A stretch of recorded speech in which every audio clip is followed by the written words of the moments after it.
Et salut, bienvenue dans Versus, chapitre 24, partie 2. Apparemment, c'était la première partie, celui du mois dernier, et là, on entame la deuxième partie. Les hors-la-loi contre les parasites. Ce chapitre est vraiment incroyable. Pour le coup, je pense que c'est un des meilleurs de Versus qui est sorti jusqu'à présent. Comme d'habitude, on fait la review en scrollant, surtout qu'aujourd'hui, je ne vais pas avoir le temps puisqu'il va y avoir One Punch Man. On commence, petite page de couverture avec Rinri, plutôt sympa. Donc, dans ce chapitre, on reprend avec le parasite qui avait précédemment infecté l'ours. Plusieurs hors-la-loi vont vouloir se barrer pour sauver leur cul, mais Rinri va aspirer leur âme, leur énergie vitale avec l'espèce de Pokéball qui sert à créer un énorme canon. Le parasite commence vraiment à être inarrêtable. Voilà, on peut voir l'espèce de géant qu'il a absorbé dans le chapitre d'avant. La meilleure solution, franchement, là, ce serait juste de fuir et sauver sa peau. Mais visiblement, Zaibi va changer un peu sa veste. Il va vouloir sauver les hors-la-loi, ou plutôt leur porter secours. Le truc, c'est que les hors-la-loi avaient emprisonné pas mal de monde, donc ce serait bien quand même de les sauver et pas juste de les laisser crever ici. Rinri fait face au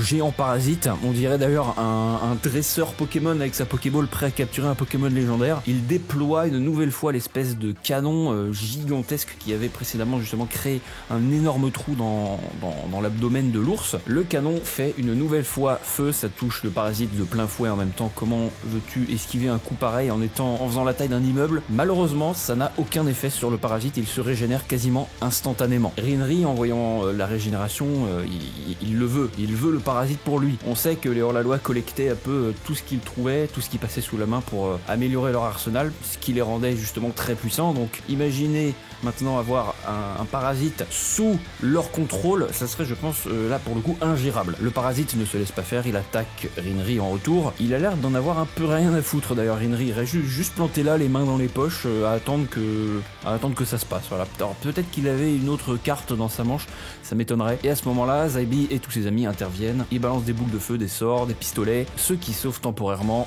Rinri. En voyant toute cette scène, Rinri, en fait, ça va être très intéressant ce qu'il va dire. D'ailleurs, c'est un peu flou. Il pense d'abord que Zaibi et tout le monde ont orchestré toute cette mascarade afin de se débarrasser des hors-la-loi au passage. Sauf que Zaibi nie complètement les faits, et évidemment c'est vrai. Comment aurait-il pu organiser tout ça? C'est amener un parasite là, ensuite... non, c'est pas possible, c'est juste trop dur. Petite pause justement sur cette page. Ils veulent sauver les hors-la-loi pour se servir de leur technologie et de leur savoir afin de mieux s'en sortir contre les ennemis naturels. Et là c'est très flou ce qu'il va dire Rinri. Alors comme ça, en fait, vous êtes encore plus cruel que nous les hors-la-loi. Vous essayez juste de tous nous tuer. Qu'est-ce qu'il veut dire par là? Je sais plus s'il est au courant que tous les mondes ont fusionné à cause de Zaibi. En tout cas, il a déjà entendu parler du plan de Zaibi qui est de liguer les ennemis naturels contre eux afin qu'ils s'entretuent. Mais en faisant ça, en fait, j'ai l'impression que Rinri s'est juste rendu compte que ça ne marcherait pas. Les parasites sont beaucoup trop forts et qu'il n'existe, je pense, aucun ennemi naturel assez puissant pour le vaincre. Et cette décision de Zaibi va juste tuer tout le monde puisque personne sur le terrain, en tout cas là, n'est apte à tuer un tel monstre. Il y a sûrement d'autres explications que je n'ai pas actuellement, mais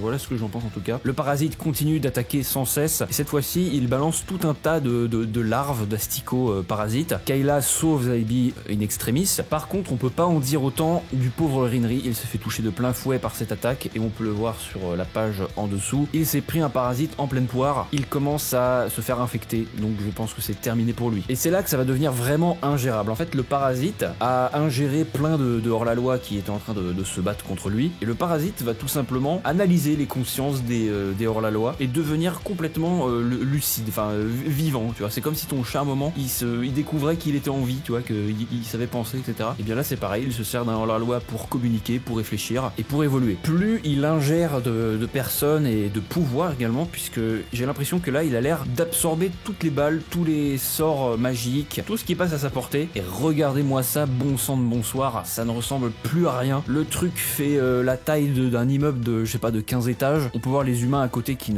sont impuissants, voilà, c'est des fourmis comparé à ce truc. Je vous mettrai la double page puisque là elle est scindée en deux, mais voilà, je vous laisse admirer un peu. En plus il a une énorme queue en forme de ver de terre avec un œil au bout, c'est absolument ignoble. Rinri est à terre, il a l'air d'être encore conscient et pas totalement corrompu. Peut-être qu'il s'en sortira avec l'arrivée d'un certain personnage juste à la fin. On y arrive, le moment qu'on attendait tous depuis très longtemps. Lorsque les gens sont au bord du désespoir, ils se tournent tous vers une seule et unique chose, la prière prière. Demander de l'aide au Seigneur afin de se sortir de ce mauvais pas. D'ailleurs, petite parenthèse, cette page-là me fait beaucoup penser à Orochi de One Punch Man. Le design ressemble légèrement, mais bref, tout le monde commence à prier, sauvez-nous Seigneur, etc. La peur et le désespoir depuis des temps immémoriaux unit l'humanité afin de faire face aux situations les plus difficiles. Mais je pense qu'il fallait faire absolument tout sauf prier dans ces cas-là, puisqu'il se trouve à proximité d'une église, et l'un des membres du monde Indignia, alors je n'ai plus le nom en français, excusez-moi, c'est le monde du dieu fou. Il se rend compte que tout le monde est en train de prier, il leur demande d'arrêter immédiatement, car le dieu fou s'est réveillé. Et ça, c'est incroyable. Et regardez-moi ça sur cette page, donc un œil immense en plein milieu, et si on regarde 2 secondes en arrière-plan de cet œil, il y a le parasite. Qu'est-ce que ça veut dire? Eh bien, je pense que le Mad God, on va l'appeler le Mad God, va apparaître sur le champ de bataille, ou du moins intervenir depuis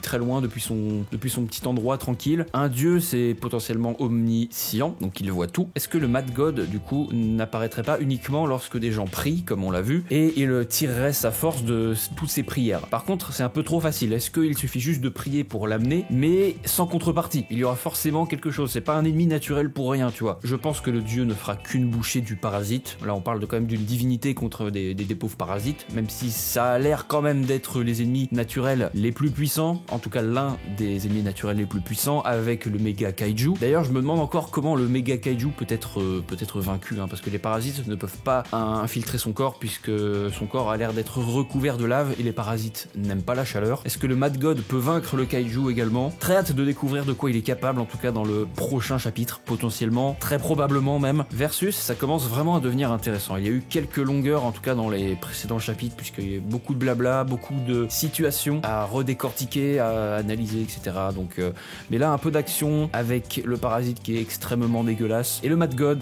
Très hâte de voir la suite. Donc on se donne rendez-vous au mois prochain pour le chapitre 25 et pas 24 partie 3, ça serait bizarre. Ciao.